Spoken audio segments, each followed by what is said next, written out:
Test, test.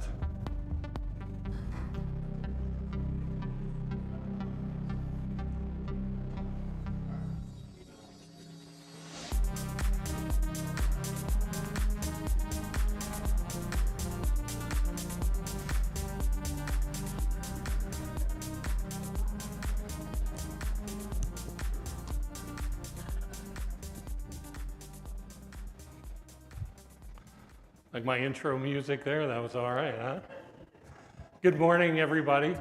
I'm Dean Putnam, Sales Engineering Manager with High Point Networks. We're so glad to have you here today and remotely out in the virtual world. We're glad to have all of you join us today. Today, we're going to talk about a new generation of unified communications. We want to provide you a good roadmap, a start today of how we migrate to the future of what your voice and your collaboration platform is, and we're going to focus on that. A couple of bits of housekeeping for you. For those folks here in Fargo, restrooms are out the door to the left. We had the Wi-Fi passwords and things on there. For those folks that are remote, we do have a lunch break starting around 12 noon to 12:30, so we hope you enjoy whatever chow you're getting remotely there. We may start a bit earlier, and we will have a countdown clock that begins on your live feed prior to us starting the second session today. That'll include Brian Beck and Will Jones talking about the customer experience. So with that, let's jump in.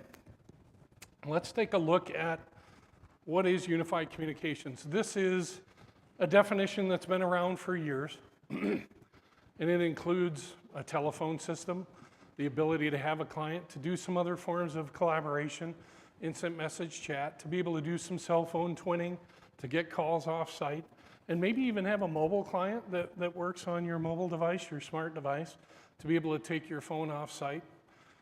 We also had the ability to take a physical desk phone with us off-site. So it really changed the way that we started to use our telephone systems.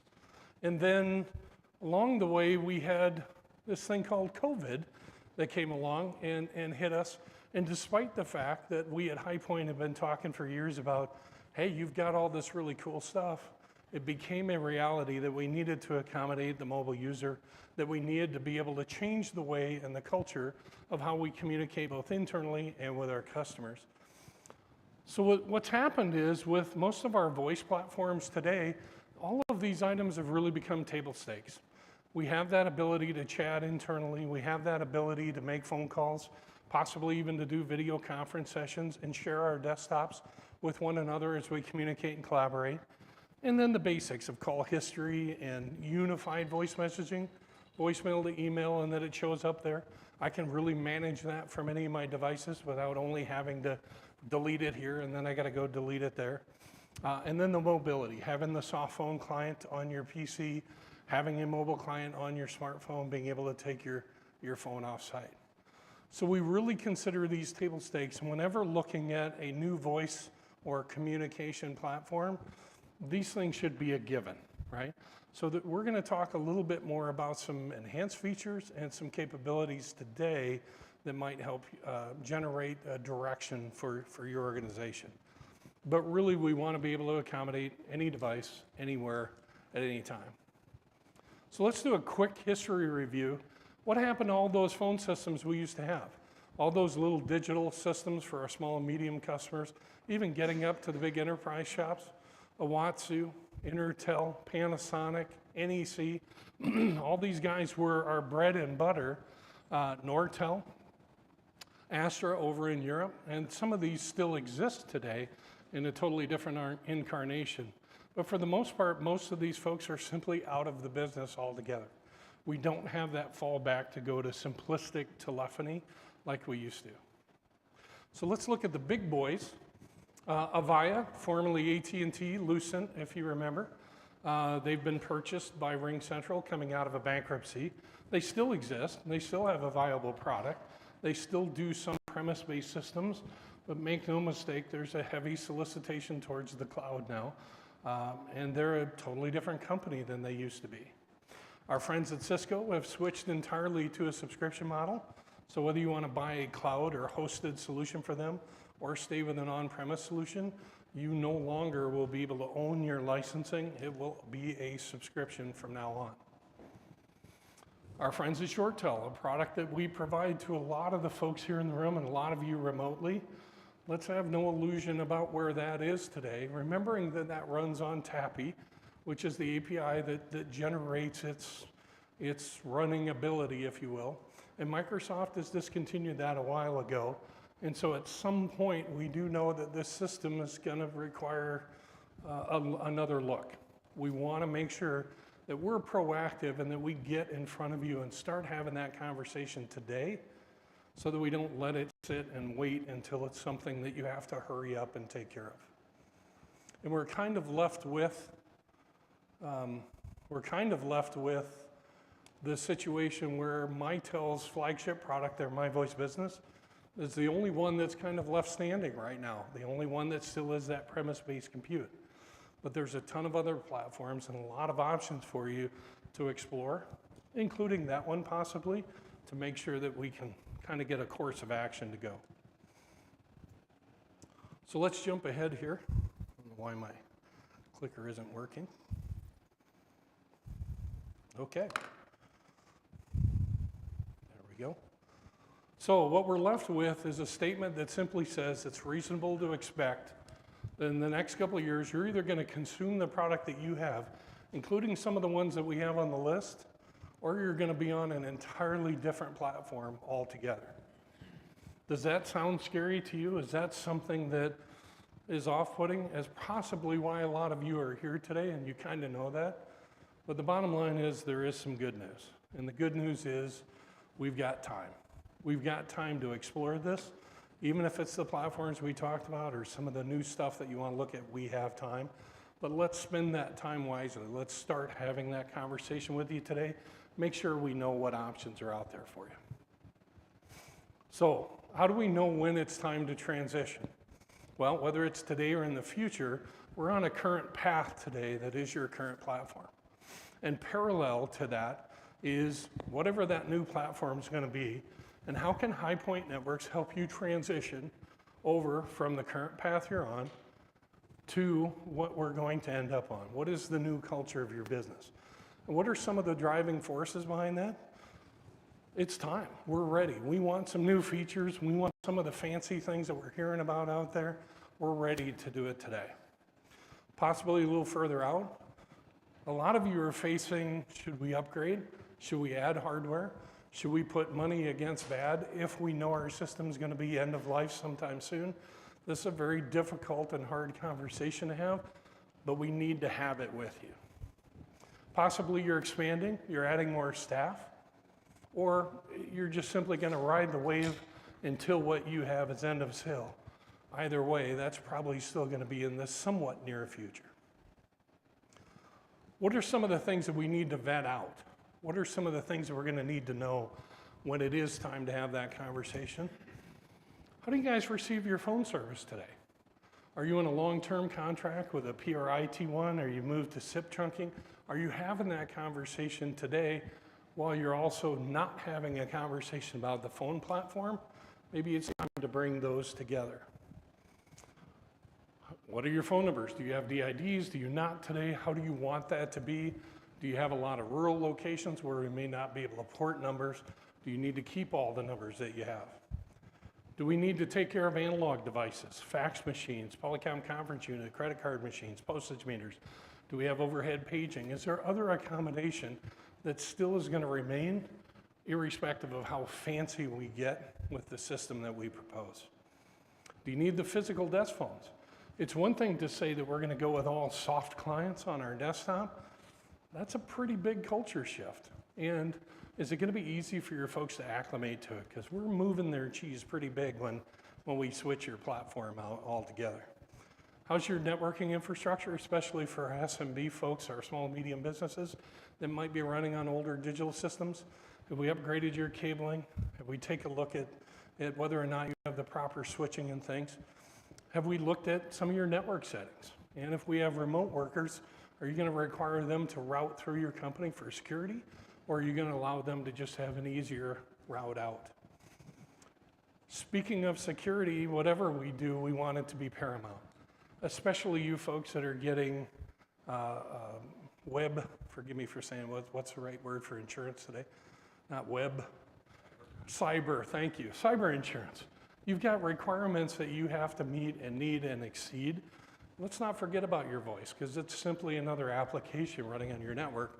And we also want you to have redundancy and resiliency. Today you have very reliable voice services. We want to make sure that we've replicated that. Take care of your mobile workers. We also want to look at the way that you deal with your customers. That's really what we're going to talk about after lunch today. And then how fancy do we really want to get with that? There's so many options, and we can't wait to talk to you about it today. How do you want to deploy it? How do you want to consume it? Should we do CapEx or capital expenditure? In other words, do you want to buy and own this up front?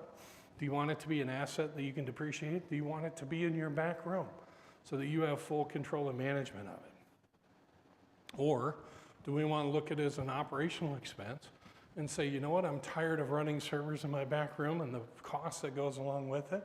I'm ready to put it in the cloud. I'm ready to let High Point Networks manage this for me so that I still have control over it, but now I've got a business partner that's going to jump in and bail me out without any additional cost because it's all built into the service. Options, we have both of them for you. And anytime we talk about how we can actually deploy it, I'll try and kind of break that out for you today. Heavy stuff, right? Lot to think about, but these are conversations we'll take over time with you. Let's take a bit of a break from it. Let's kind of show you some of the platforms that High Point Networks has available for you to choose from, and maybe play a little bit too. So let's start out with the product that we call Voice Plus. It is Microsoft Teams calling. And the reason that we've branded it as Voice Plus is because we've built a service offering around it that's fully managed so that we are in it with you, so to speak. We are your IT staff to be able to help you manage this solution from configuration and user training all the way through to ongoing maintenance and support in a single monthly recurring charge. The reason we start with this product is because a lot of folks today have gone with Office or Microsoft 365, and they have the Teams platform. When COVID rolled around, High Point was in the same spot as all of you, where we found ourselves having folks working from home, some in the office, some remote, some moving around. We really needed a dynamic platform that we already owned, that we didn't know how it would work for us until we used it, and it worked pretty well for us. We happen to fit exactly what the mold is for a Microsoft Teams calling system. Let's make sure we cover some of that for you here, and we'll see how well that works. So, speaking of Microsoft Teams, there it is, just popping up on the screen. So, do you utilize Microsoft Teams for your internal network?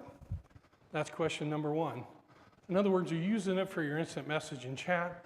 Is it the way that your folks call each other throughout your organization? Are you doing the video conferencing? And are you doing team huddling with it? A lot of folks are using it. Some folks just have the front office folks using it and all the manufacturing space in the back, production area. They're just not. They just have pole phones throughout it. Some of these things aren't in an exact fit, and that's why we're really going to want to talk to you about it. Is it right for you? If you're very reliant on your desk phones, say you're a retail facility, or you're just folks that old-fashioned, you want to make sure there's a telephone, and I don't mean to say that derogatorily, one of those guys. So by the way, I like to have my physical desk set there. Is that going to be an intuitive experience for you? Remember that it's user-based, not extension-based. The way your phone system is today, I assign an extension to the phone, that sits out there and runs. Now it's a physical, or excuse me, it's a virtual client, if you will, that is a Teams client. So if the phone reboots, somebody's got to log back into it with a username and a password. So we want to make sure that that's a good fit for you. If you like some of the old traditional PBX features, you might not be able to get all of them on this. We haven't seen too much of that being a drawback, but we'll want to vet out what you're doing. And we can add a third-party contact center over the top. Microsoft doesn't offer that for you. So it's a pretty dynamic solution. Let's take a look at it. So a lot of you folks have your Microsoft Teams client. and you've been running it for a while and you have a calls button up there. Hang on just a second. Not sure why that happened, but I bet we can fix it. How's that? So you have a Microsoft Teams client. You have a calls button here along on the left margin of the screen. What you might not have is this little dial pad right here. So when you're calling other folks that are on the platform within your organization. By adding the Microsoft Teams phone system license and the Microsoft Teams calling plan, this would be your trunking and your DIDs. If we add that to it, it adds a telephony feature on it that lets me call outside the organization. Fairly simple, fairly straightforward, intuitive. I can go up here and put a name in. I can go to my contacts and actually look through everybody I have in my Microsoft Outlook, or I can just simply dial a number. So let's try that. So let's go ahead and make a Teams call right from my soft client here. It's going to be a little loud.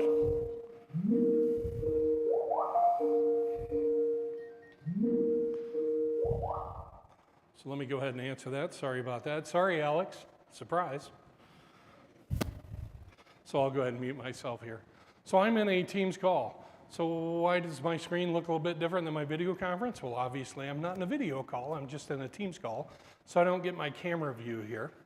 However, up here, this little ellipse lets me go ahead and choose that traditional voice or phone functionality that I would have.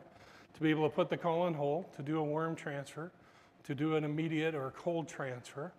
It's a little bit different than how I would use another soft client.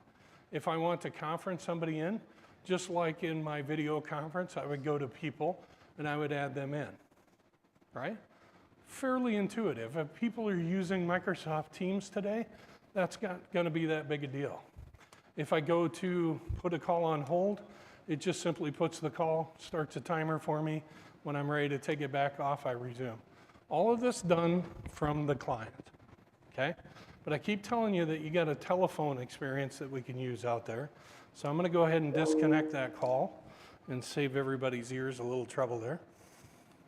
And I'll go back to my PowerPoint here. Let's see if I can get this thing fired up and up on the screen for you here. But what I wanted to do is kind of give you an idea. And again, this will be one of the differentiating pieces that we're going to talk to you about to see if this product is right for you. The telephones that run with this platform are called Microsoft Teams phones. You can buy them from Yealink, you can get them from Polycom, HighPoint Networks can source all of those from you. But make no mistake that they run a Teams client. So you're not going to have the traditional button sets and busy lamp fields and DSS buttons and things. It's going to run here on a touch screen. So there's going to be a bit of a learning curve for your folks. And again, if we just have them out in production or public spaces, let's make sure this is right. If I go into my calls, just like on my soft client, I can look at my contacts, or I can go in and look at speed dials and some recent calls and things and call from here. Have no illusion. If you're in a call on this phone and you want to put it on hold, transfer, or conference, just like I did on my desktop, only it's this small, you're going to have to find the ellipse. You're going to have to go down and click on that pull-down menu item, and you're either going to have to type a name in using the mini keyboard, or you're going to have to put a phone number in, okay? So again, I'm not saying it's bad. I just want you to know what you're signing up for, and if that's going to work for you, that's one of the things we're going to go really to the end of the earth to make sure it's a good fit, and if it is, we think you're going to like the system. All right, let's jump to option 2. We talked about before the Mitel My Voice Business system, still that good premise-based system that's out there for you, but because everything is table stakes now, it's had to up its game and make sure that we can do any device, anywhere, anytime. So what if I want to keep my phone system on premise? What if I want to own it? We've talked about that. What if I want that more traditional phone experience that I'm used to? What if we want to control our disaster recovery, business continuity options? What if You're a hospital or a bank and you want to stay uber secure and anything in the cloud is abhorrent to you or your board. What's left for you? What's still going to give us those table stakes, but still allow us to do it in a traditional setting? The Mitel MyVoice Business, and it also comes with a companion contact center. However, there's been a lot of changes. We can now mix and match those deployment and those consumption options. For example, if you do want to buy it and own it, but you want to have it up in the cloud, or even your private cloud, it's application-based. So I can run it in AWS, I can run it in Azure, I can run it in your private cloud, I can run it as off an infrastructure as a service partner that you have. It can run on-site and off-site both. Or the other way, if I don't mind consuming it on a monthly recurring charge, but I still want it on-site, I can absolutely do that. And HighPoint Networks will bundle a managed service around that offering for you and be your IT partner on that all the way through. We will on both solutions. One is managed and the other one is more like you're used to today, probably with a gold support type of program. What does it look like? Let's look at this from a topology standpoint. Remember, we're application-based, so the actual phone system runs in your VMware stack or your virtual stack. It'll work with Hyper-V and Zendesk too, or Zen Server, I should say. And it is the Mitel MyVoice Business. It comes and runs on a Linux operating system that's pared down as much as possible, not to attract the security folks for anything. It is a CentOS, kind of a Red Hat derivative. And it comes as an OVA file, so you'll get both the OS and the application in one fell swoop. So you don't need a Windows instance.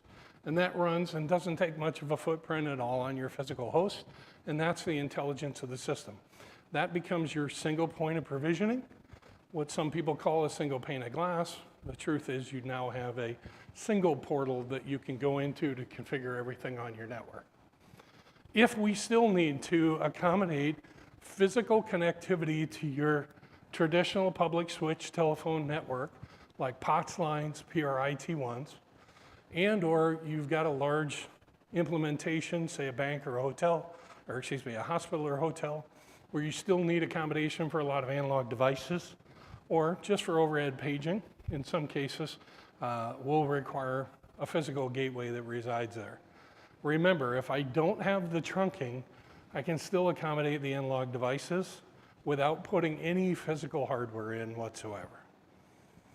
When we go out to your branch offices, or a remote office, branch office, whether we're just putting in telephones, whether we're actually wanting to have local trunk termination there and a survivable site, depending on your disaster recovery plan, we can also use these same devices out there. For those of you that are in the ShoreTel world, you know your SG and SD switches. This would be a very similar deployment to that. For those that you aren't, please give us a call. I'd love to talk with you about it. It'll make more sense to you. Secondly, we put a virtual server in that is the collaboration piece. This is going to run your, what we call the MyCollab client. Remember we talked about table stakes? I still want a client that's going to do instant message, click to call, pervasive presence, being able to share screens with folks, being able to see what people's status is. Are you on the phone or you're away from your desk? Again, table stakes, but this is the actual application that's going to do it, and the server is that virtual machine that runs in the middle. The mobile client is going to give me almost an identical experience to what my desktop is, so the learning curve for your agents is almost non-existent. Once they know the desktop, this becomes second nature. Again, with all due respect to the ShoreTel system, most of you folks have told us you've had kind of a tough go with the mobile client itself. Not having that issue on this platform, and I can provide you with redundant, clustered ingress and egress sites for your remote folks to come into the system. So we've even got some failover capability to make sure that we keep your remote folks up and running. The management of it, the operation of it, it's going to be very similar to the system that you have today. Even folks that are off on traditional PBX systems like the other ones we talked about, this is going to seem very familiar to you.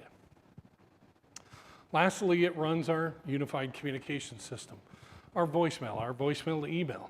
We're going to get visual voicemail in the MyCloud client. We're going to get it on the mobile client. We're going to be able to see it and retrieve it from the desk phone. We're going to get it in our email. And just like all the other platforms, regardless of which platform I'm in when I'm doing that, I can manage it from there. Delete it, it'll take it off the other ones. Listen to it over here, stops the light from blinking over there. All that functionality is right there. Don't care if you're Office, Microsoft 365, if you still run an Exchange server, or if you're a Google shop, it's fully compliant with all of those. And then lastly, that piece that keeps it traditional, which is the telephones. Mitel is just nuts over telephones, and they love buttons. For you that love, your speed dial buttons, your busy lamp fields, your do not disturb, your paging, your whatever you want to create that feature function for, their high-end phone has 96 buttons on it, if ever you needed that many. Ooh, and I can add sidecars and get you hundreds more if ever you want that. But we get into a lot more flexibility. Now we have cordless handsets and cordless headsets and conference units and all that accoutrement, if you will, that we want to be able to have with our phone system, regardless how fancy or how simple it is in our back room or in the cloud. A lot of times we are asked, well, Microsoft Teams isn't for us, but we still want to use it. Is there a way your phone system can operate and integrate with Microsoft Teams? Not really. Microsoft doesn't want to play. And that shouldn't be a surprise, and hopefully that's not derogatory. But Microsoft just isn't opening its APIs up yet and letting the groups come in like they did back when they were with Skype and even before that with their communication manager. So we're not seeing that. So what companies are doing, like Mitel, is creating a client that does tie in or at least runs inside of the skin. So as you notice here on the left margin, let's see if I can do this. Here's my calls button up here. Well, you'll see now I have this new button down here that is the Mitel Assistant. What's happening in the background, excuse me, it's actually using your soft client, the MyCollab soft client we showed you just a couple of screens ago, but it's letting you run it and manage it right out of the Teams client to be able to make calls and take calls. It's also going to update Microsoft, so even though I'm not on Microsoft's phone system, I can still, within my Teams client, see if people are on the phone. So I still get pervasive presence, both telephony and desktop, even though I don't use the Microsoft calling plan. And you don't have to buy the Microsoft phone system license. This is simply a client that embeds in the system. Kind of cool. Let's look at the third option. It's a product that we call Voice 360, and a lot of folks ask me, corner me, if you will, and say, what's everybody else doing? Where's the market going? Honestly, it's all over the place, right? And that's part of the reason why you guys are here today and folks are attending remotely. We're just not sure. We're kind of waiting to see how it all weeds out. Well, we're still ready to have the conversation with you. We'd still like to put these products in front of you and at least get you thinking about what's coming down the line, because I don't see a lot of change coming over the next couple of years unless there are some companies that come and go. That might be the only change, but from a feature function standpoint, I don't know how much we're going to see in the next couple of years because those big pushes came during the COVID phase. We have a product that we branded and call Voice 360 powered by Elevate. This is an entirely hosted solution managed by High Point Networks, right? So I want to make sure I'm getting a little cocky there, clicking the button and not seeing if it came up there. Remember that you still have control over the portal. You still can do your moves, adds, changes. We're not taking control of your phone system away from you, even though it's offsite in the cloud and you're accessing it via portal. But built into your monthly recurring charge is our ongoing maintenance and support, and you can use this how and when you want.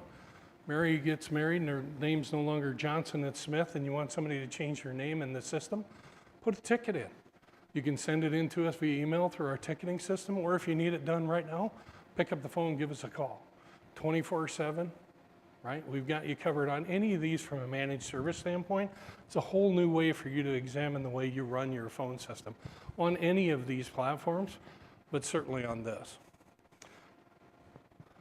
This system runs in data centers out in Washington State and Virginia State.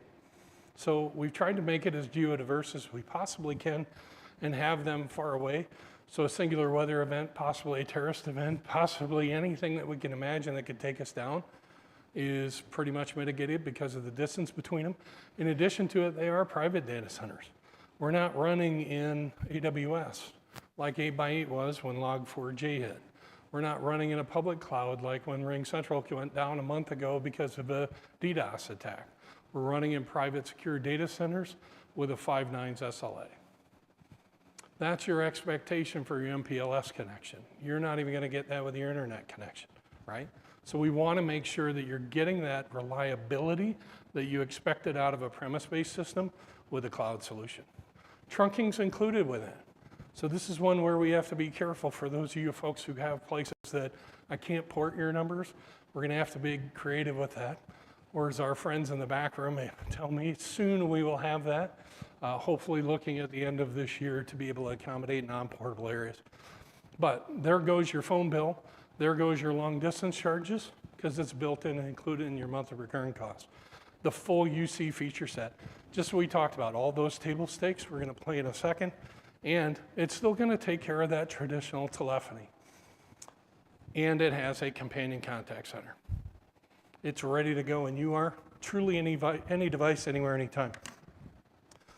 I want to kind of emphasize this. We kind of get excited about this when we go to demo because I get to tell people, this sounds really fancy. We're moving everything to the cloud. It's going to have all these cool features. And what I never realized until one of our customers said it to me was, that scares the heck out of me.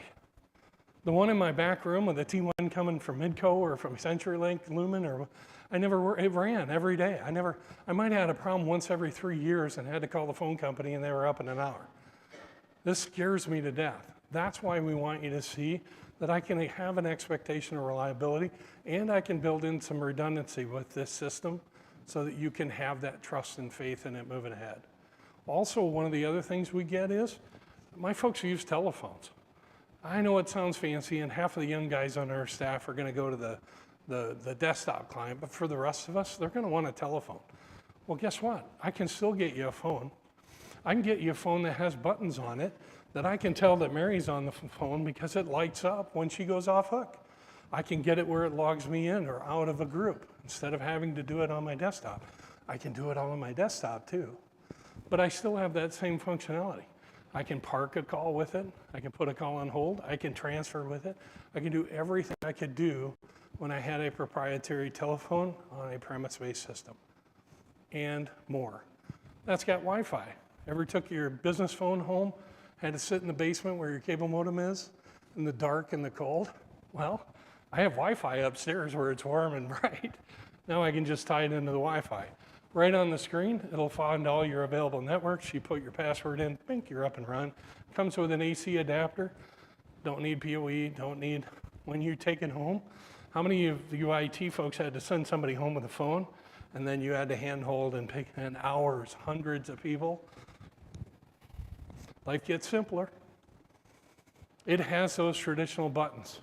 Toggle my headset on, put a call on mute, voicemail, hold, redial, transfer, speakerphone, full duplex, right? I've got soft keys now. So it's even intuitive for users to transfer to conference, to be able to hand a call off from my desk phone to my cell phone because I got to run out the door. Or I took it down the hall, I'm back at my desk, and I want to use my desk phone. Or maybe my headset's plugged into that. Well, is my headset plugged into it via DECT? Because it's got Bluetooth, so I can do Bluetooth with it, right? Or maybe my headset's plugged into my PC and I can bounce back and forth. I still have that button there, toggle away. Let's take a look at it. Just wet your whistle. We are available at any time to come and do a live demo and a customized one for you because each of you has your own needs and wants when it comes to a collaboration system. So fairly simple in its design. Looking down the left margin, I've got my messaging. Just like all the other clients we talked about, I've got the ability to instant message chat other people in my enterprise. But hey, at a certain license level, I now get SMS texting out of this. I have the ability to one-to-one text from my desktop without giving my cell number away and send a text message to my customer. And how many of you have customers that want to communicate with you a different way than just making a phone call? I have no idea why they would do that. That's crazy to me. However, it's real. It's actually happening out there. Now we have that ability. If you guys want one-to-many, like text blasting, we'll take that offline and we'll talk to you about it. But from your desktop now, you have the ability to one-to-one text. One of the guys at our manufacturer of this platform, Jeremy, who's in the back room, wave Jeremy, Jeremy Olson.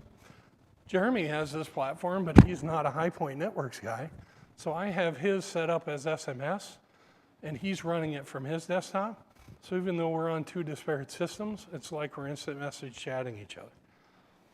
The ability to have that power to be able to do it, and something so simple, it really is kind of a no-brainer. But I still have instant message, and even though it's one-to-one SMS, I can build instant message chat groups, hundreds of folks if I need to. So if you've got people internally that you're constantly sending an instant message to that's a big group, build the group, let it sit, and when you're ready, send it, use it, okay?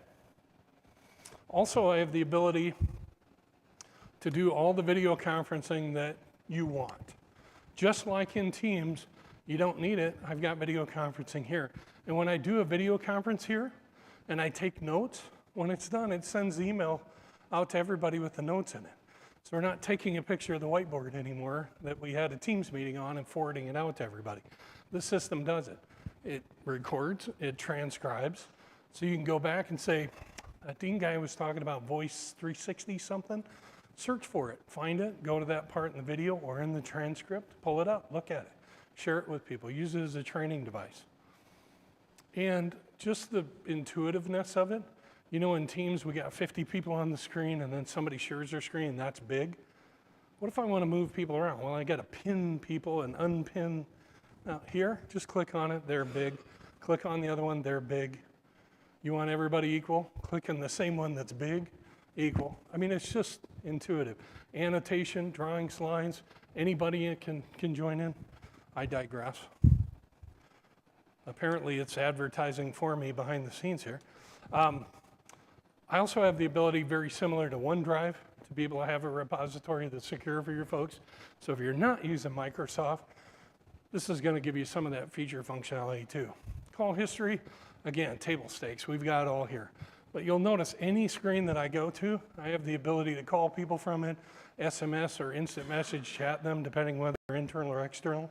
I can also just highlight over their name and be able to see all of the different connections that I have. If I got their home number and their mobile number, forgive me, I've got some duplicates in here too, right? So I have that really from any of the screen.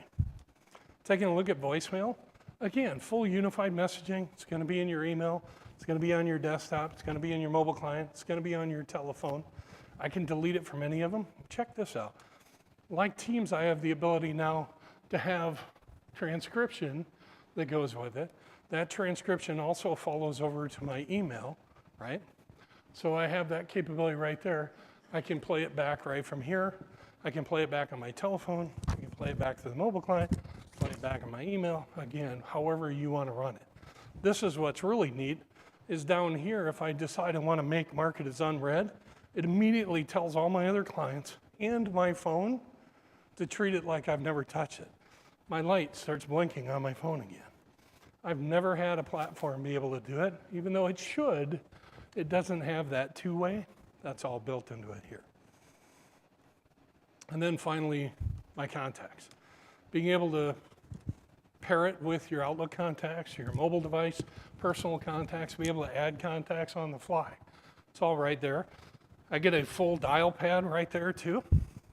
I can look internal at just the folks that are Elevate users in my enterprise, or I can look at my company that's all of them, plus my break room, plus my conference room, plus those pole phones, those lobby phones, those front door phones, all of that. So I can easily pare that down, and I can look at just my personal contacts. Again, highlighting any one of them gives me the ability to SMS them, call them, pick whatever number. You'll notice that I have a favorites group here, and I'm gonna probably get some big heads for the guys who are in my favorite group. Dan, Kyle, Brian, my guys on the SE team are all in here. And Dan's one of my favorites. If I don't want Dan as my favorite, I simply uncheck that star, and he's gone. Sorry, Dan, had to get you. So if I go back to all, and I just type in Dan, and I want to add him to favorites, how hard is that really? Well, it's really nothing at all. I just simply highlight, I click that star. As soon as I go back to favorites, Dan's right back in my favorites. This is an absolute cool platform. There's just no question about it. What's really neat and unique about it is the ability to have HighPoint Networks embed themselves with you to make sure that it gets set up and configured properly. Your call flows, your night-day service, your weather greetings. This is your chance to rebuild your phone system the way you always wish it was, and it's fully configurable. Let's take the runway between now and your budget, now and your time to switch off, now and when your phone system goes end of life, to make sure that we understand what your want and wish list is. Oh, that mobile client we were talking about? Same thing. If I look at my messages, it's right there. I can send a new one.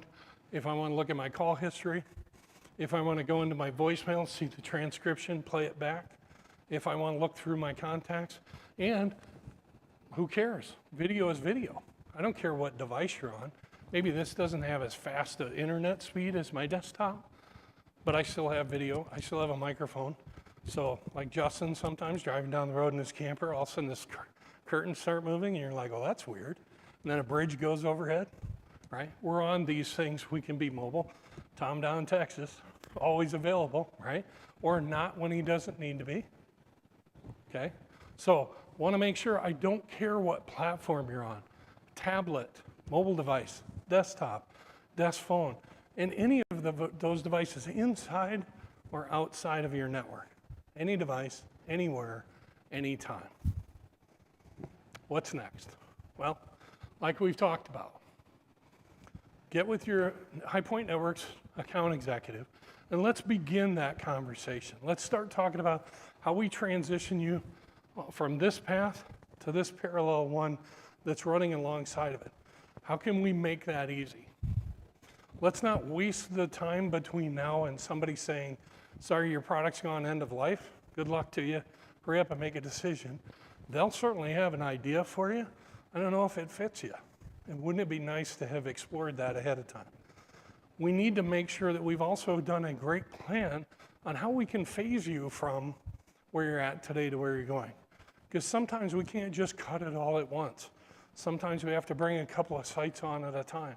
Sometimes we might have some folks that want teams, but you're going to stay on your ShoreTel, MyTel, Cisco system in the interim until you get everybody moved over fully. Talk to us. Let's just find a best plan for you. We're prepared to have all those conversations. And along the way, we're going to learn what's important to you and help you decide what the right platform is. And then we're going to take care of you after the fact. Most of the solutions we talk today, except for the CapEx, on-premise, not going to buy it as a subscription, My Voice Business for MyTel, we're going to bundle and manage service around for you. What else is next? Lunch. You know how hard it is to be the guy between you and food? That was a tough gig, right? So after lunch, Brian Beck, who's our HighPoint Network Solution Architect, and Will Jones, who's a CCAS expert from Intermedia, are going to come up and talk to you about how your customer experience is being handled. Today, we've talked to you about being an IT administrator or how you're going to manage it, or as a business leader, a financial person, how you're going to pay for it, how you're going to move to it.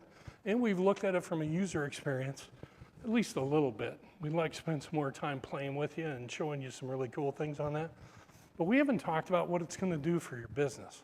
We haven't talked about how it's going to change the culture of your company. That's what we're going to talk about after lunch. And we're also going to explore something we can do relatively inexpensively all the way up to the most intense contact center that does everything and polishes your shoes, if you will. So we're going to explore that after lunch. How are we doing on time? I think we're right on time. So the big question is, do you have questions? Anybody that's remote, please put them in the chat. We'll try and make sure they get answered, and if not, we'll probably send you an email with an answer. You will not go unheard. Is there any questions quickly here in the audience today? We'll be roaming around after or during lunch here too to visit with you. All right, let's go ahead and break there. For those of you remote, again, look for a clock that will pop up just before we begin the second session. Glad to have you all here today. Enjoy your lunch, and we'll talk to you here in a bit. Thank you.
He's the high plane.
Well,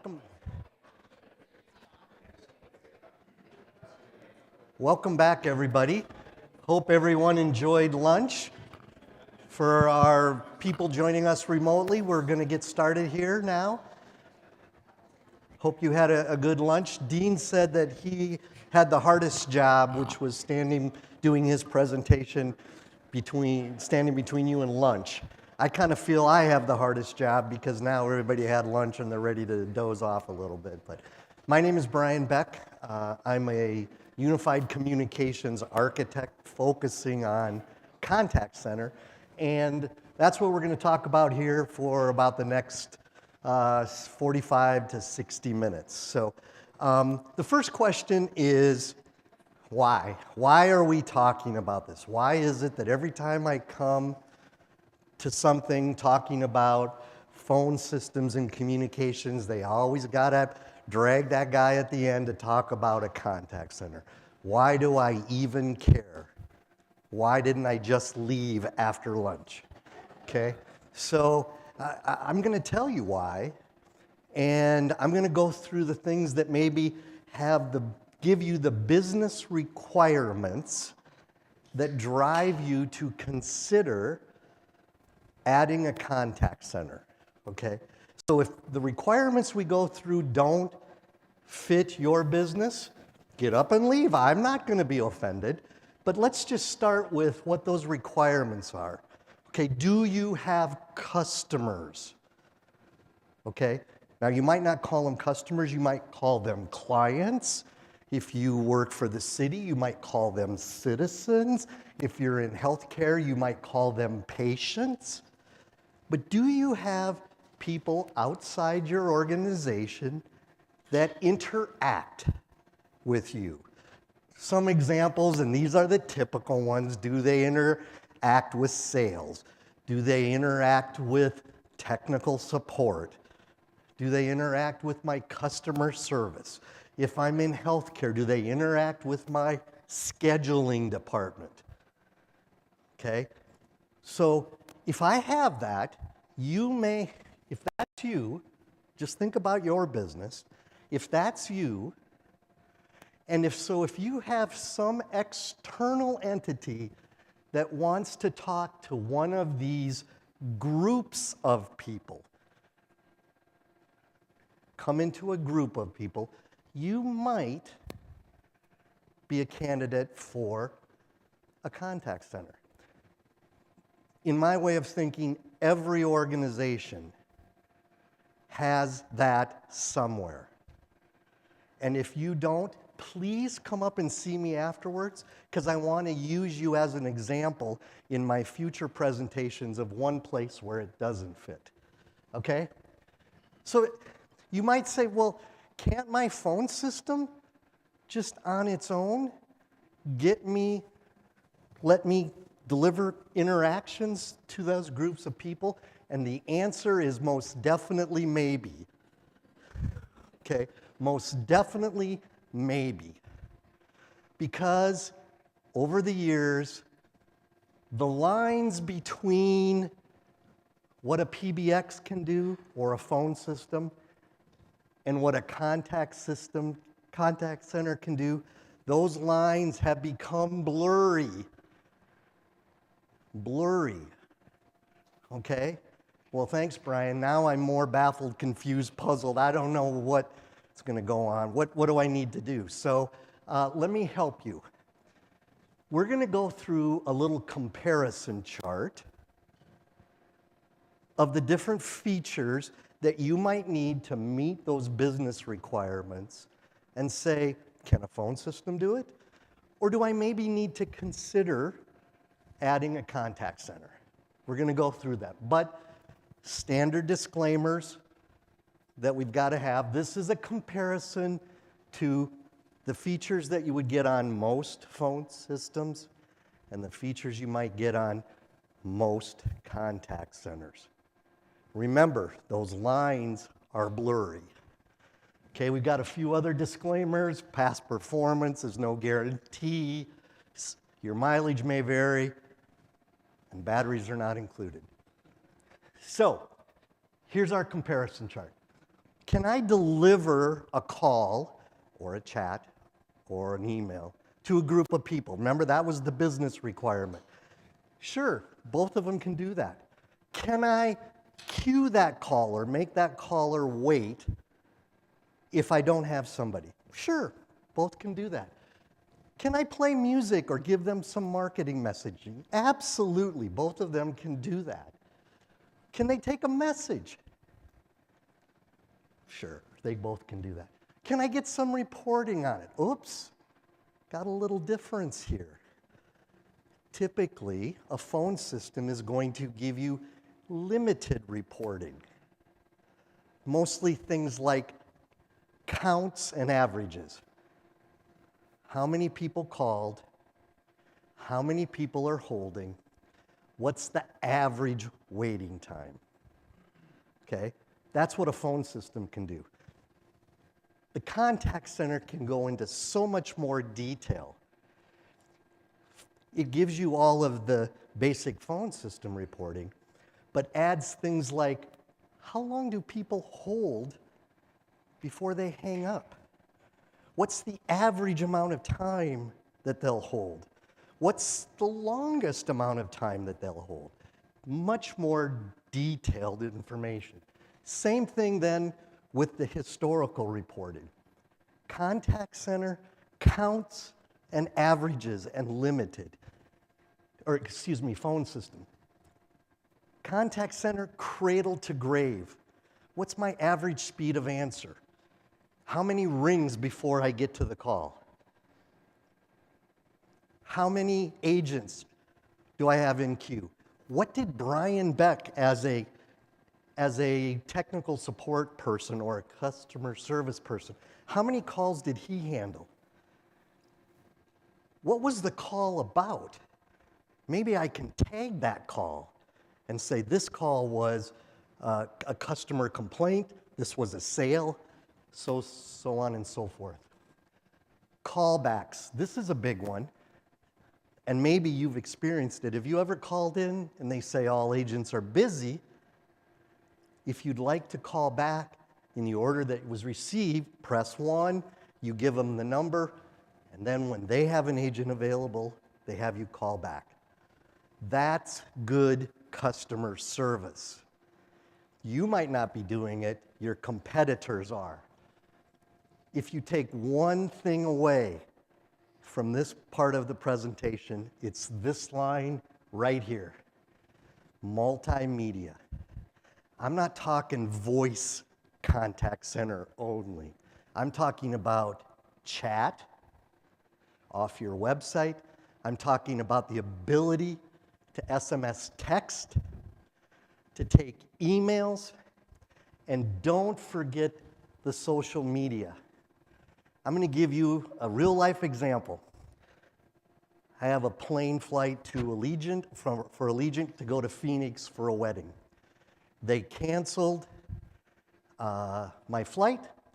I tried calling them. Their line was busy. I tried chatting off their website. No agents available. But my 25-year-old son, who was home on college break, said, "Hey, Dad, go to their Facebook page and use Facebook Messenger. I've heard sometimes those things work." That was where the younger generation thought they should communicate. Guess what? It worked. They didn't take my call. They didn't take my web chat even, but they did a social media interaction. That's how the next generation wants to communicate with us. So the ability to handle multiple channels of interactions is going to become key more and more and more every day. IVR, interactive voice response. All this means is, can I take some information from the customer, maybe look it up in my Salesforce.com or Dynamics database or my banking platform and give them the answer back? And by the way, I didn't like the word IVR because it says interactive voice response. Can I also do that with text messaging or on my web chat? How can we help you today? Would you like to check your balance? Those kinds of things, and have that self-service. Also, customer surveys. Remember, in this new dynamic where we might not be talking to people, how do we gauge if we really satisfied our customers? How do I know if I've helped them or not? This one you've heard of screen pops. This is no different than when the caller calls in or they chat with you. Maybe you ask them for their phone number, and then you use that to go into your Dynamics database and pull up their orders.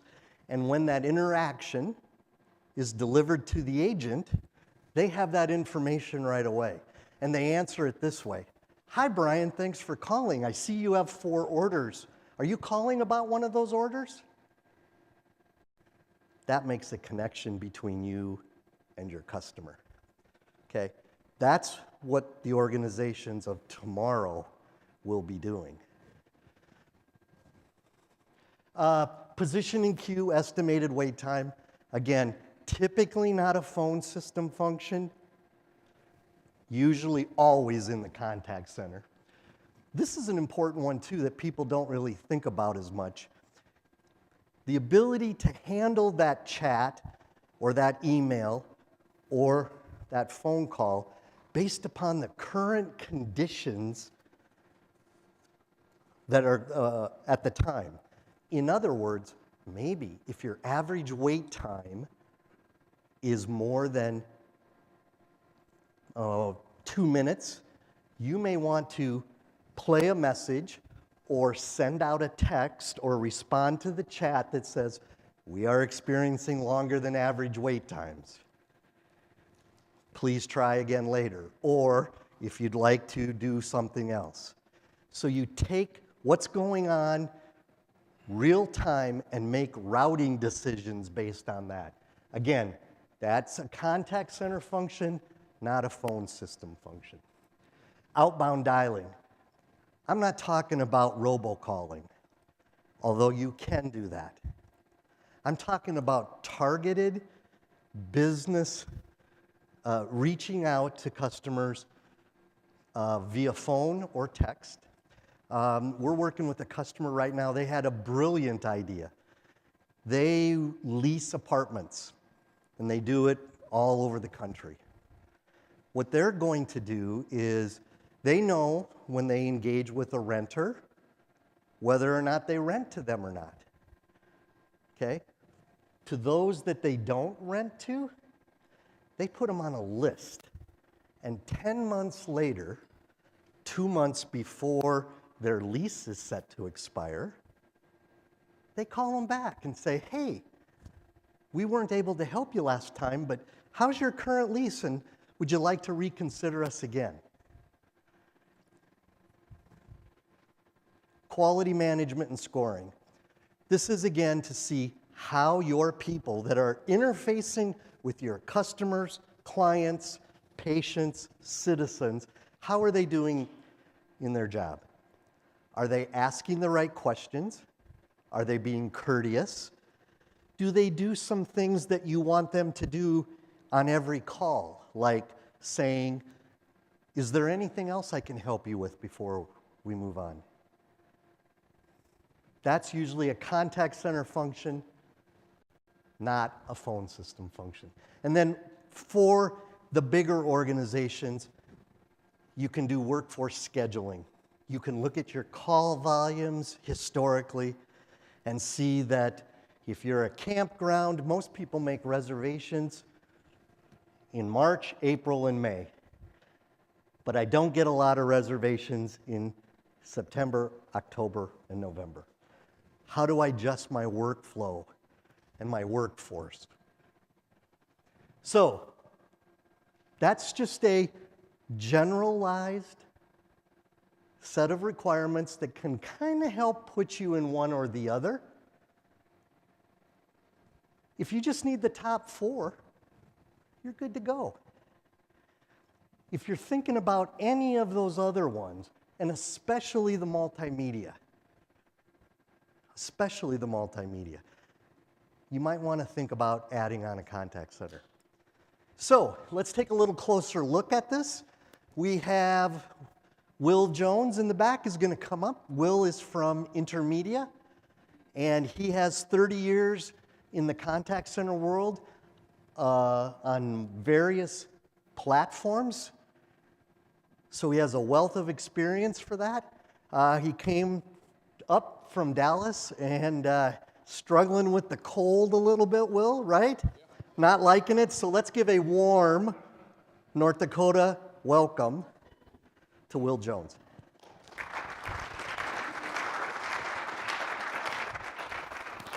So how's everybody doing?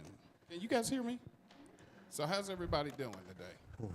I'm gonna tell you, I'm from Texas. I will tell you one thing that we do is we never have lunches when we have meetings. Because in Texas, we take naps after lunch. So I'm not gonna lie, when Brian was talking, I started getting that stare, like where I just felt myself, I was like, oh, I'm in a meeting. But one of the things I wanted to do is talk about contact center, and we're gonna show some stuff, but I want to talk about it first and kind of give you guys an idea of contact center. I like to be very basic when it comes to contact center, right? So everybody wants to know, what is contact center, what is it? Everything we do. Do you guys have Home Depot here? You guys have grocery stores, right? Okay. I'm just making sure. I was going to use another example about traffic, but I was like, they don't have no traffic. But, but one of the things that you'll find out is we do contact center every day, so it's not that difficult, right? When you go to Home Depot, you basically are walking into a contact center. I go all the time, right? You walk in, they got numbers on there. You always look at, hey, where is the toilet handle, right? And aisle 6, right? That's your IVR, directing you where you need to go. But everybody knows when you get what you need to get, you come up to the front line. You come up, you get in line, you're in queue. Basically, you stand there and you get there and you're like, man, there's 4 people in line. Jesus, do I need this toilet handle that bad? Right? Like, we can just pull the chain for a couple of days, you know? You start thinking about it. Same thing your customers think when they call you, right? They call you and you give them the only thing I say about contact center, we're kind of special, we give you music, right? When you wait, we give you that jip, da-da-da-da, da-da-da, da-da-da-da, da-da-da-da, right? You get the whole music thing. But in Home Depot, they give you the peanuts. You can see I've been there a lot, right? So I've been in the line a lot. But you get the nuts, the reassess, the piece, all these things are your soul on hold type stuff, right? So the mindset behind contact center is that it's something that we do every day. It's a way that we can serve one to many, right? Great use case is when you're in the grocery store and you start calculating your wait time. All of these features and things that Brian was talking about is just regular everyday things. COVID has kind of made me understand contact center even better, because when you go in the store, they got all the little spots. Stand here. Then there's another one that says stand there, and there's another one that you're in line. You're in queue, right? So it's how you manage that to make people feel comfortable doing that experience, right? So everything that you do, when you go get your tags on your car, you go to the DMV, you got to stand in line, right? Everything about what we do every day is a one-to-many type scenario. So that's contact center, right? But it's how to make you feel comfortable in that environment, how to give you technology that will help you. But the new age of the contact center, when we start talking about the omni-channel and all of these things, what it's really about is giving you just a different way to engage. But it's also for businesses to think about other ways to market and to do things for you, right?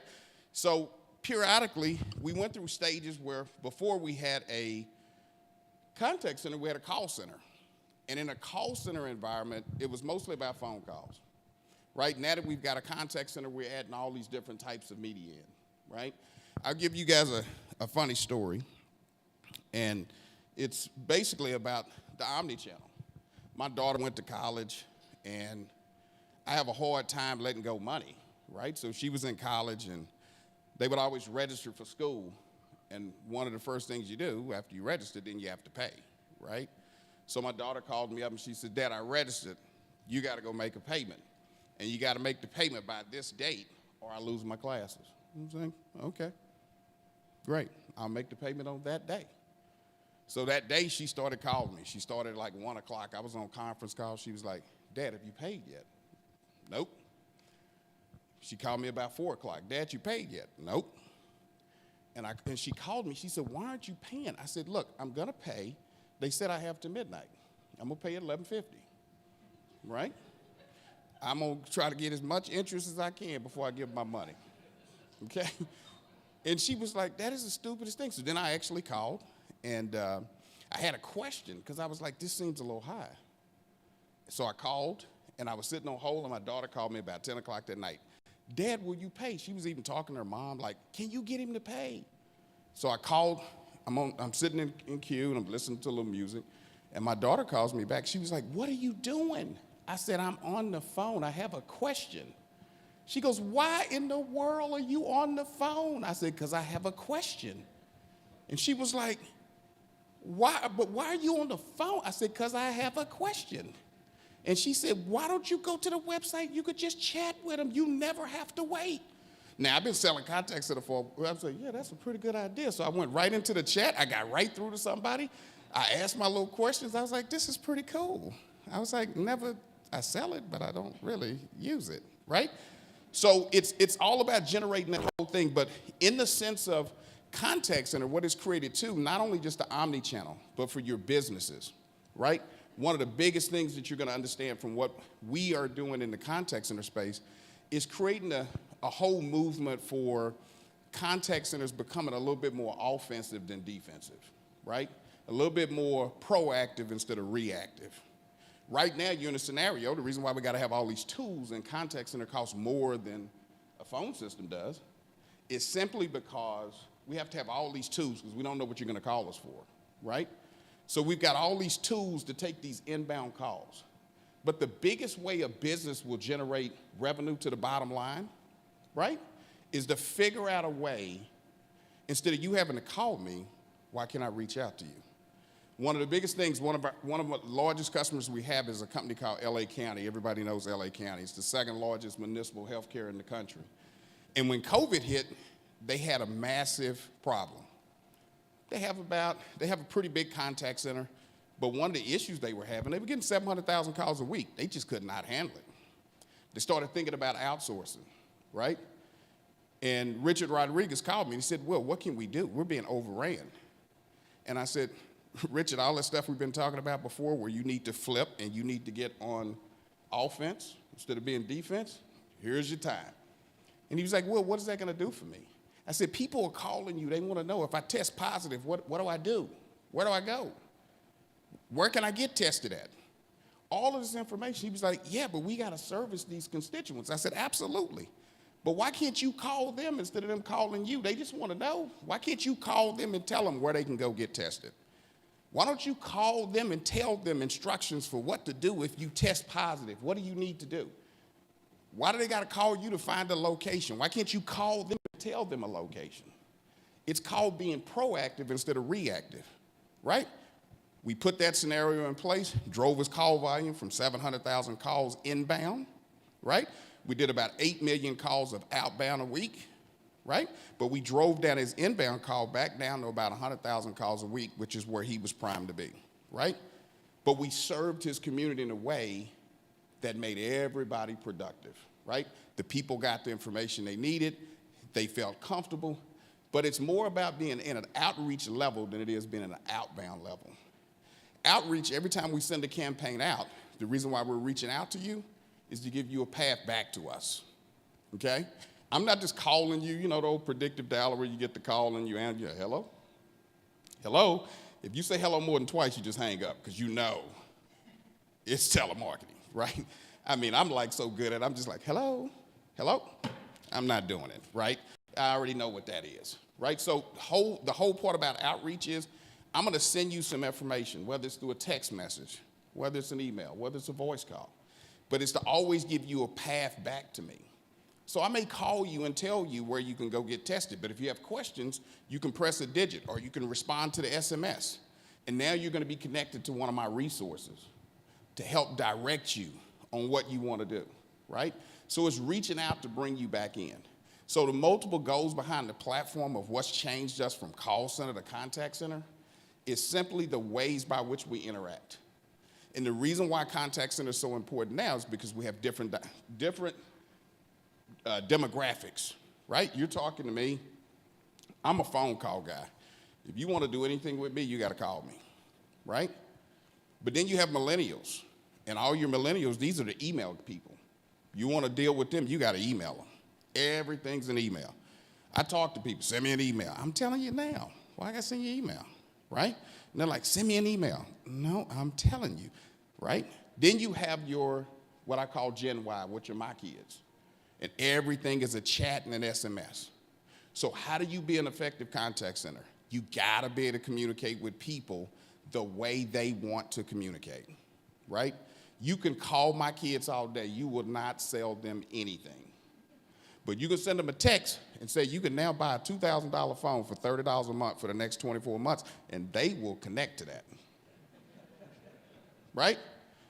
So it's all about demographics, but it's all about having the capability to reach, touch people in the way that they want to be touched. So one of the things I want to show you is just a few things about just contact center and the way we do things today in the cloud.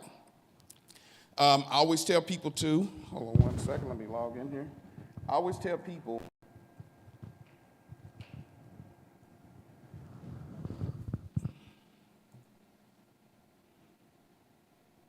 okay, we're coming up.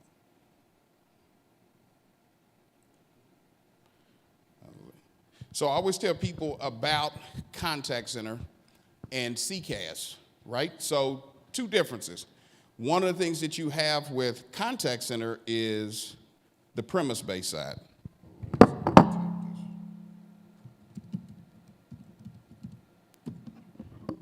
The first piece that you always have is going to be, from a standpoint of contact centers, the premise-based piece, right? Most of us come from the Mitel space, we come from the Avaya space, we come from all these different spaces, and one of the issues that I always tell people from the contact center space is you have to consider a lot of hardware. In the cloud, there's no hardware, this is all software, right? When we're in the premise-based space for contact center, it's always about buying more hardware depending on how far we branch out, how many branches we have, how many locations we may have. And one of the things that you'll notice in the cloud space where those boundaries are taken away if you have people that have contact centers that are spread across multiple states, multiple locations, all of that can be managed in a single contact center with no hardware, right? So you can push out 100, 200 agents that work in 25, 30 different locations, and they can all be managed centrally. They can all be taken care of centrally, right?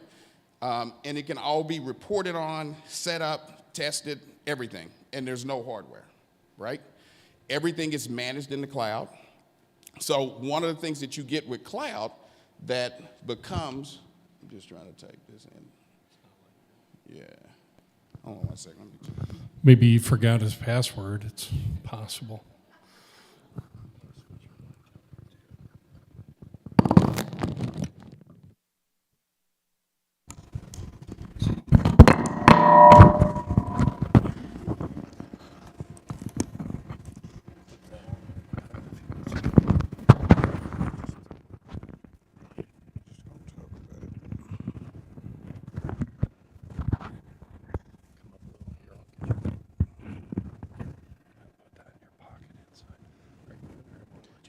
No, it won't let me in because I think it's that HTTP.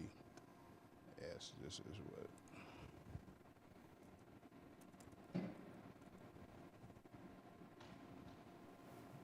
Try it one more time. Internet is really slow. I don't know if anybody else has experienced any problems with IT in the past. Any they had problems with? There we go. All right. So now we're going to actually jump in and we're going to actually show you some stuff. But from the standpoint of contact center and what it is today, is it's a service, right? So no more hardware. It's all software based. It's about buying licenses and users. Most of these users on most platforms are concurrent, right? So it's mostly about when you're going in, how do you want to configure, set up? You can deploy pretty quickly. One of the things I'm going to show you guys is just how an IVR would look inside of our IVR studio, how quick it is to build. Most of the stuff takes pretty much minutes to build. And like I said before, it just kind of like erases the lines. So now this contact center can have people logging in from almost anywhere, right? One of the things is this is an IVR, so all the calls will come into the IVR. We can put in all different types of checkpoints. There's all types of integrations built into this. So as you can see, just native to this solution is Salesforce and Zendesk, which means we could build in a Salesforce screen pop, some type of Salesforce IVR where we may want to look in, find somebody's account, pop it on the screen, speak back some information to them. All of that stuff is built into a contact center. From back in the day, that would be very difficult. One of the reasons why it would be difficult on a premise-based solution is we'd have to have some type of CTI integration, right?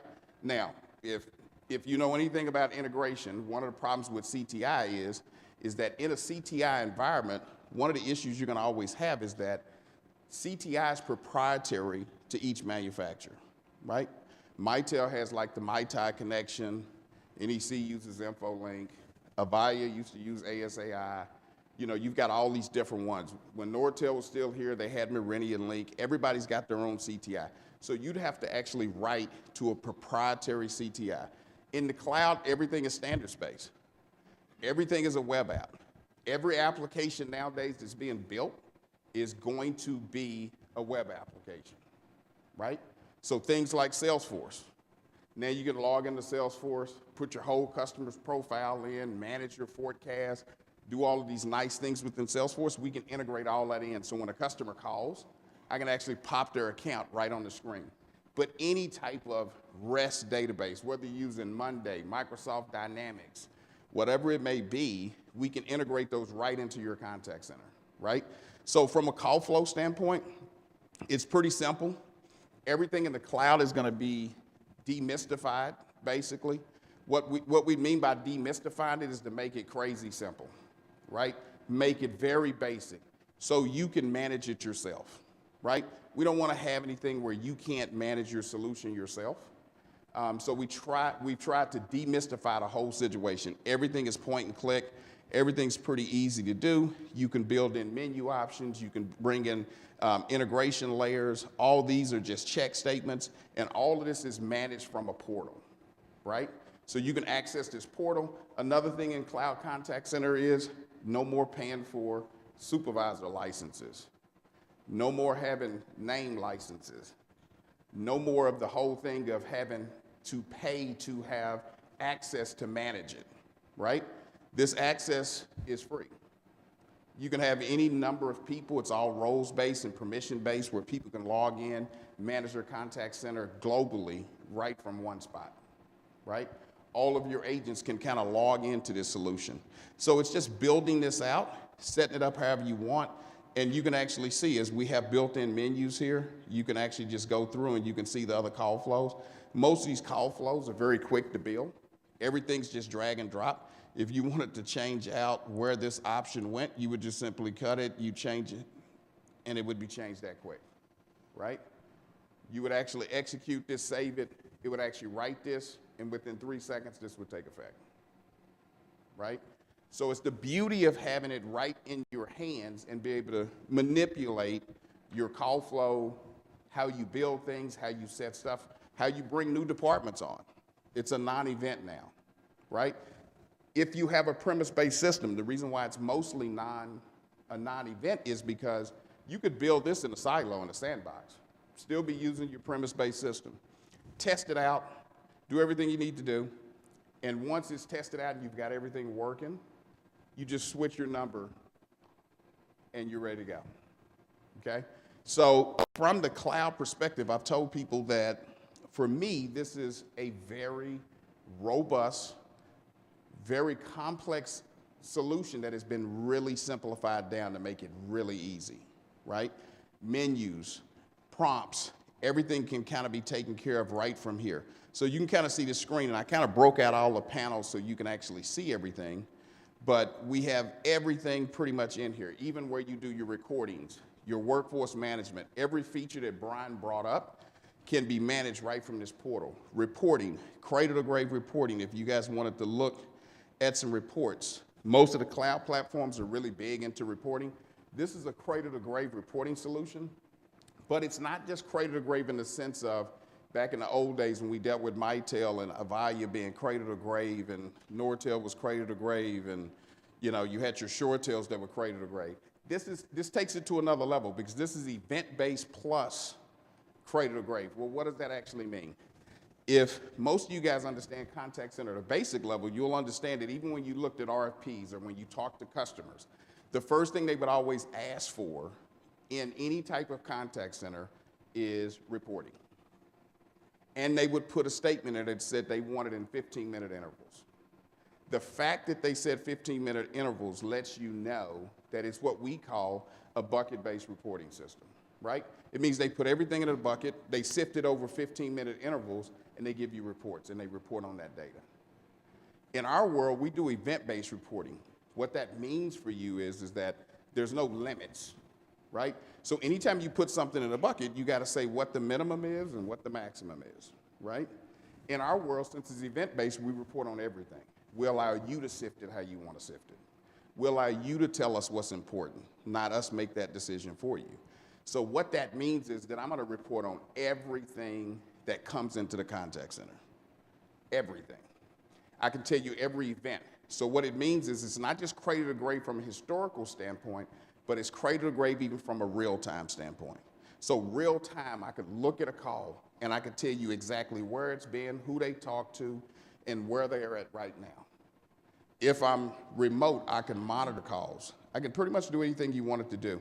But just to show you a little bit about the reports, let's just take a look at a basic report.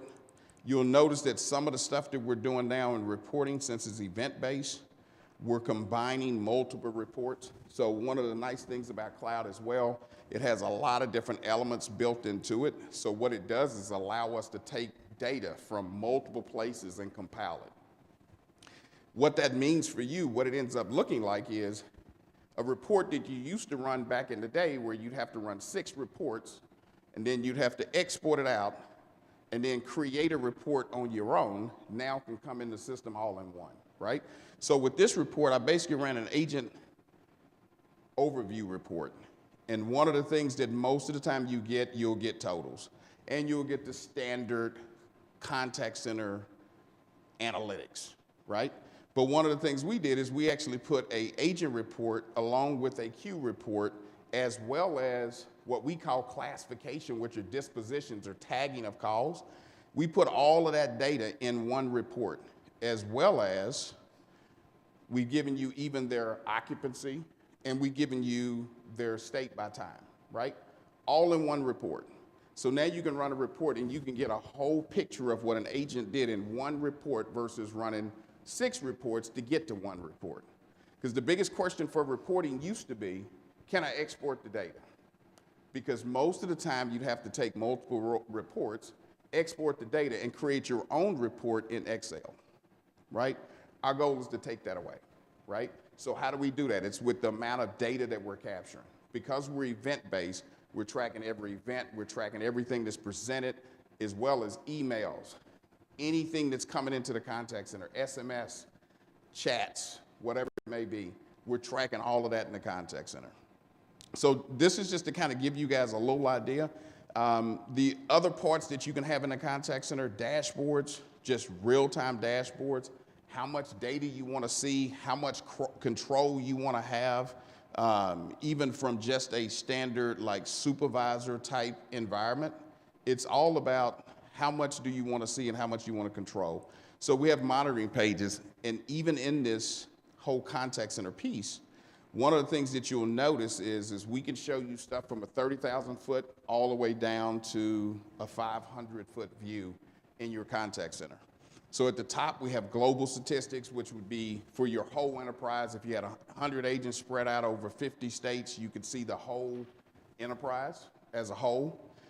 You could also see the IVR statistics and everything that's going on within the IVR real time, as well as we would drill it down to queue and then by queue, and this gives you control where you can move resources, agents, calls, emails, chats, anything that you want to have control, you could move, right? And then from there, we give you supervisor pieces where if a supervisor wants to live monitor someone, if they wanted to, they could be sitting remotely, or they could be on vacation. If you have that person that just can never leave the job alone, they could actually be on vacation. And they could monitor people's calls, right? They could listen to agents' calls. You also have the capability of taking over the call and doing all different types of capabilities right from a website. So it's kind of just having the flexibility to pretty much do whatever you want to do, handle any type of media that you want to handle, but it's just a new age contact center. But there's 3 things that haven't changed about a contact center since the day it was created. And those are the 3 standards by which we work in contact center: wait time, cost, and performance. And like I said before, we live it every day. Whether you go to Home Depot, whether you're driving home, whether you're in the grocery store, you're in a contact center, right? And it's all about how you manage it. I'll leave you with a story. Every year, it never fails. My wife, we go to the grocery store like 5 days before Thanksgiving. And whenever we're in there, I'm the guy that drives her nuts. You got everything. She's like, yeah. I'm like, check your list again. You got everything. She's like, yes. I'm like, are you sure you have everything? She's like, yes. And it never fails that on Wednesday before Thanksgiving, in the middle of the game, with 3 minutes left in the game and the score's tied, that she walks in and says, well, I don't have enough eggs. And I'm always like, I asked you if you had everything. We could have bought 9 dozen of eggs, but you chose to get the small pack. And she's like, but I gotta have eggs and I gotta finish dinner and I'm watching all this food. And every time, the first thing I calculate is how much time do I have on my DVR. I hit the stop pause button, I jump in the car and I run to the grocery store. I run in Walmart, I run straight to the back, I get 2 things of eggs, I run to the aisle, and there's like 17 people in line. And the first thing I think, on the day before Thanksgiving, they got 2 cashiers. You've got to be kidding me. First thing I do is I do what every customer in the contact center does. I start looking. Man, there's 7 people. That's 45 minutes. Then I start freaking out. My DVR ain't got but like 45 minutes. And then I start thinking, these eggs are not that important. Then I start looking, I look out the window and I see 7-Eleven.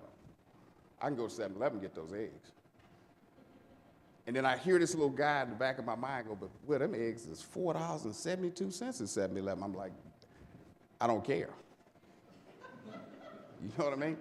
So some manager in the store sees me, and he sees me panicking because I just keep doing this. And in my mind, I'm like, why did this lady wait till the day before? She got 2 baskets of groceries. She's out of her mind. You know, you're almost like, I'll pay for half of it. Can we move this along, right? And some manager sees it, and guess what he does? He gets on the PA system. He goes, Jeremy, come to the front. Jeremy comes to the front. He opens up another line, and the people split. So our wait time goes from like 45 minutes to like 24 minutes. And I'm still freaking out.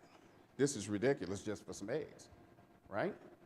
And he sees me panicking, and some in their mind clicks and says, this is still an unacceptable wait time. So they get on the phone. Randy, come to the front. Randy comes to the front, and he opens up another line, and everybody splits, and the wait time goes to 10 minutes. And somebody says that's acceptable, right? And I'm like, okay, I'll stay here and I'll buy these eggs.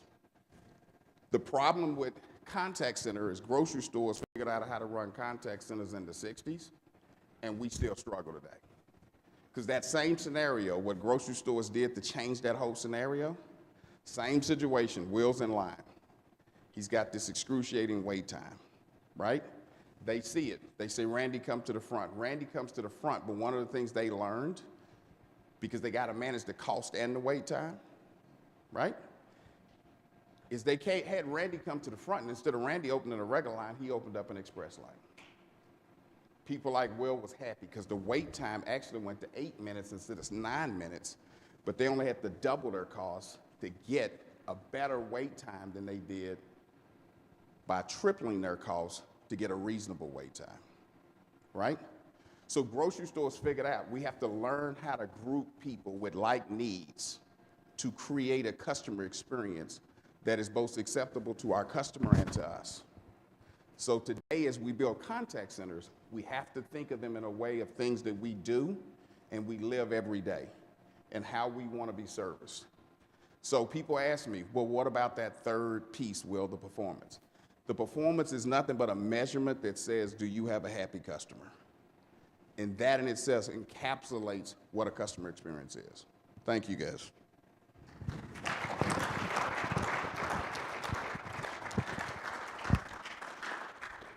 Don't disconnect, Will. We might have you answer a question or two yet, so unless you have to get back to Dallas in a hurry or something. Yeah, I got to start walking now. First of all, thank you all for coming today. We want to open the floor up to questions and answers, a couple of different things.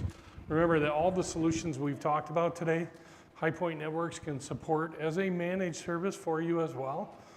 So if some of this looked a little technical or a little imposing for you to take on, remember we're in it with you, and we'll work through and make sure it's customized for you. So I'm going to open the floor up to any questions, whether it's for me, Brian, or Will. Tom. So you talked about the contact center world, the omnichannel, you got chat, you got email. I can do all of that now. Why do I need a contact center if I can do that, if I can just go buy solutions that do all of that? So Tom asked, can we do multimedia interactions, contact center? We're handing some microphones around here. By the way, that wasn't a planted question in any way, but it was. It felt not. like it. Yeah, and Tom hit the nail on the head. He used the word omni-channel. Okay, he's certainly right. You can have your agents answering emails out of Outlook, voice calls out of your phone system, SMS chats out of some third-party system that you bought, and web chats from something that your in-house web development team did. Okay? But how do you manage that and get it to the right person and not overload them? What happens when somebody's on a chat, the phone system doesn't know that, it's going to give a call to that person. What if somebody's texting back and forth and a web chat comes in? How can they handle that? If you have disparate systems, you can't manage that together other than setting 5 people aside to take calls, 4 people to do chats, 3 people to do texts, and that's all they do. And if there are no calls coming in, those 5 people are sitting there doing nothing. And if there's 15 chats coming in, 13 of them are waiting. Okay? The other thing you can't do is get a full view of how you're servicing your customers, because you can't get reporting metrics out of that. What did Brian Beck do that day? Well, I can go to the one system and see he took 100 phone calls, he answered 6 chats, and he did 3 text messages. But I have to pull that out of individual systems. Okay? Also, here's an important one, Tom, and I don't know if we've ever talked about this, but the ability to pivot.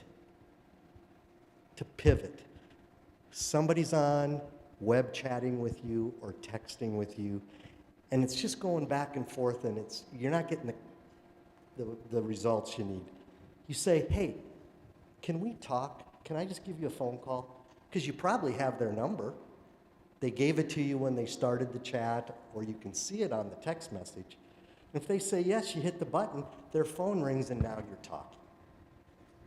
So that's why you need an omni-channel contact center that has multimedia built into it, meaning it has those different media types, but it blends it all together. And I'm getting a little long-winded here, but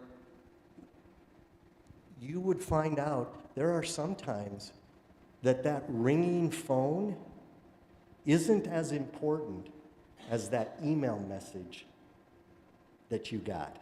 If you do business with Amazon as your organization, when customers send in emails to Amazon, they send them to you, and they expect you to respond within a certain amount of time.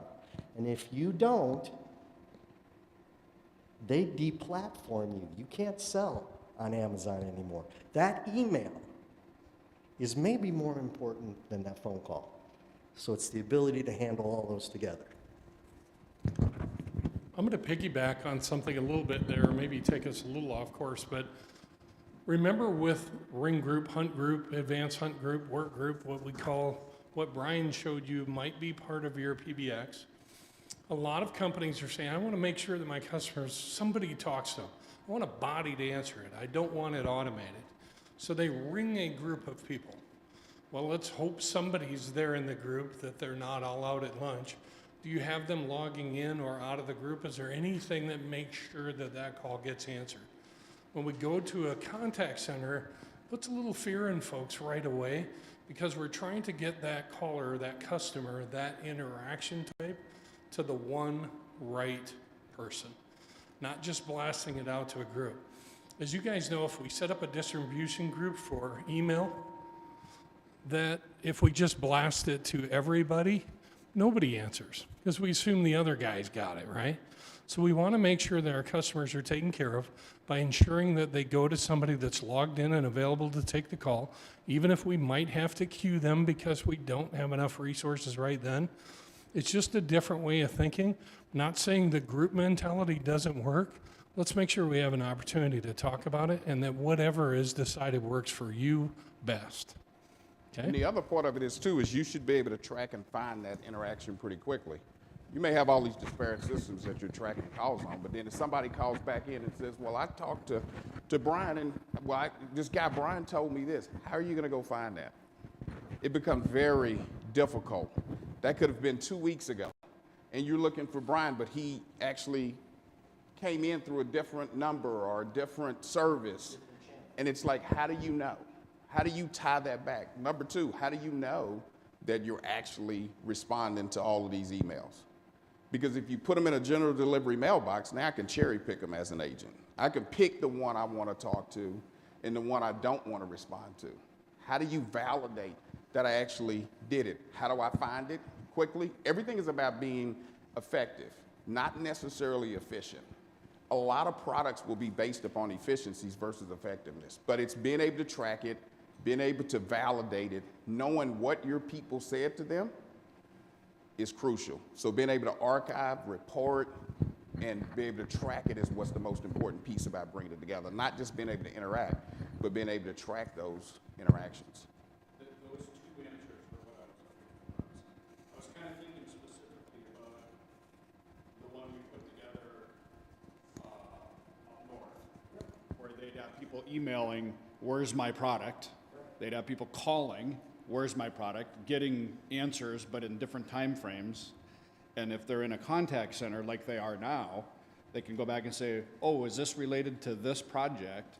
And that was where I was going. So the combination of those two answers are what I thought is pretty cool about omnichannel. Just real quickly, those folks remote that want to ask questions, if you're logged in with your Google login, you can submit a question, and we'll make sure we try and answer it here. Do you have one for us, Brandy? Yeah, we have one. It says, has there been any word on price breaks for converting a ShoreTel system to one of the other options, say MyVoice? I think that's going to fall on me. You want to? Well, there hasn't, not yet. Not yet. We are hoping and waiting for Mitel to make an announcement, but then we're also waiting to see what their timetable, roadmap, life cycle is going to be for the product as well. And as soon as we know, we're going to try and correlate that to any of our folks that are ShoreTel customers. As soon as we know, we want to be as proactive as we can for you. And while they don't have something in place that fits the masses, if you have a specific need, we certainly, in an impending event, we can work with them to make some sort of accommodation on a one-off basis, but there isn't a blanket statement at this time. We don't like that answer either, but it's the truth, so that's what Tom told us to say, is tell them the truth. Yeah. Other questions? Did we do that good a job, guys? Did we? Hey, we really appreciate you guys taking the time. This is a hard conversation. We've got tough conversations ahead of us, but we've got time. We've got time to explore these. Let us get in front of you. Let's play. Let's touch things. Let's feel them. Maybe demo them. Give you the opportunity to know what you're in for and experience the platform that you're possibly migrating to. And let's look for that time where we move off of the path you're on and transition over to the new one. Look forward to it. Get a hold of your account executives. They're glad to visit with you. They'll pull any of us in as are required, and we'll do our best for you, as always. Thank you all for coming today. Please be safe. Pray for spring. Maybe is right around the corner. Help yourself to a soda on the way out, and please visit with us. We'll be around for a little bit here. Thank you.